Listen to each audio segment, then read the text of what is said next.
Hi, my name is Kier Kreitz. I'm the Development Director at Food Finders Food Bank, and I'm sitting here today with Rob Hancock from Becks Auto Center, and they're getting ready to do their 4th annual oil change day for Food Finders. My first question is, why Food Finders? There's so many wonderful charitable organizations out there. Obviously, I'm partial to Food Finders, and we appreciate it, but I'm just curious why Food Finders? When we started researching which organization that we wanted to donate the proceeds to, some of my friends led me in the direction of Food Finders, and I didn't realize how much the community needed assistance in that area.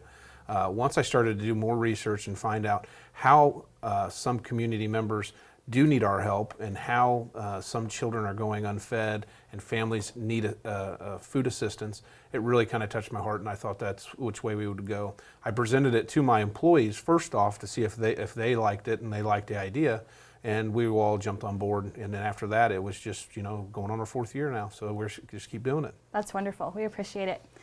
So tell us how the event works. What happens that day, and how do you get people in the door?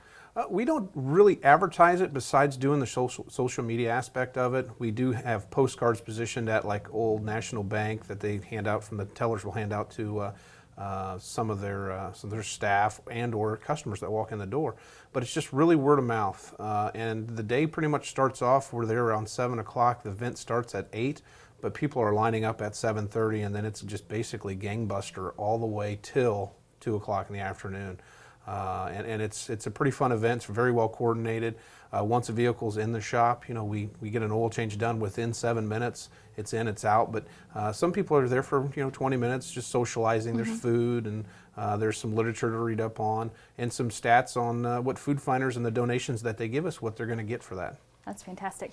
How do your employees feel about it? I know they actually donate their time. Is that right? They do donate their time. I only ask them to donate their time once a year on a Saturday for this. But particularly this year, we're actually going to raise the money, and then we're donating their time a second time to give the money and the proceeds back to the community, so they can come full circle and see this is how we did it, this is where how we raised the money, and now this is where the money's going. So they're going to come full circle and see exactly what we're doing and how we're helping the community out.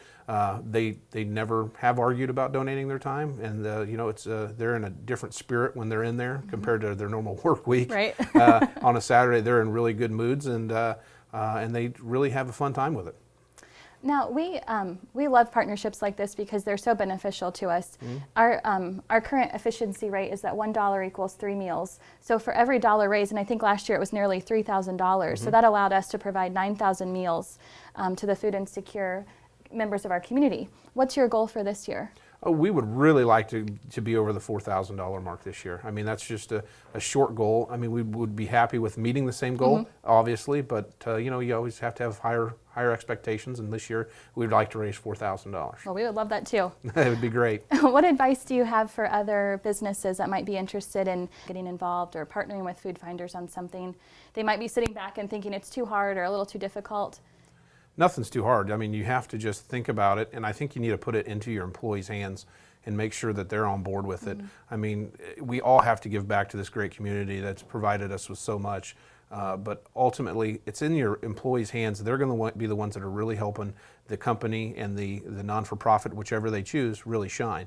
So I would say my advice is get the employees on board, mm-hmm. and once they're on board and they can kind of see what you're doing and how we're raising it, the money, like with what we are doing this year is giving it back.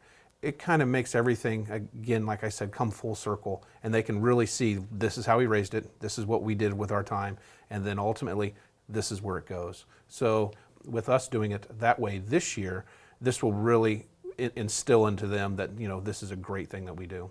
Yeah, we're looking forward to that. That's kind of a new thing. You talked about mm-hmm. Donating a portion of the money directly to the mobile pantry yes. program, and then your employees we're choosing kind of an area based on need and things like that, and your employees are actually going to come out and sponsor and work a mobile pantry. Yeah, I actually looked at the demographic of my customers mm-hmm. in the zip code regions and determined exactly where we're going to be located at, and I again left it in their court. I gave them options of 5 different cities that we could go to in the surrounding counties, because Tippecanoe is pretty well funded for the year. I mean, so we're looking on the outskirts of Lafayette to see if we can help another community out. And in that aspect, again, leaving it in my employees' mm-hmm. hands so they can figure out exactly where they want to do it at. That's great. We appreciate it. Well, thank you, Rob, and thank your employees as well. We look forward to seeing you guys. We look forward to seeing the whole community out there on Saturday, April 28th at 8 a.m. until 2 p.m. 2 p.m. All right. We'll see you then.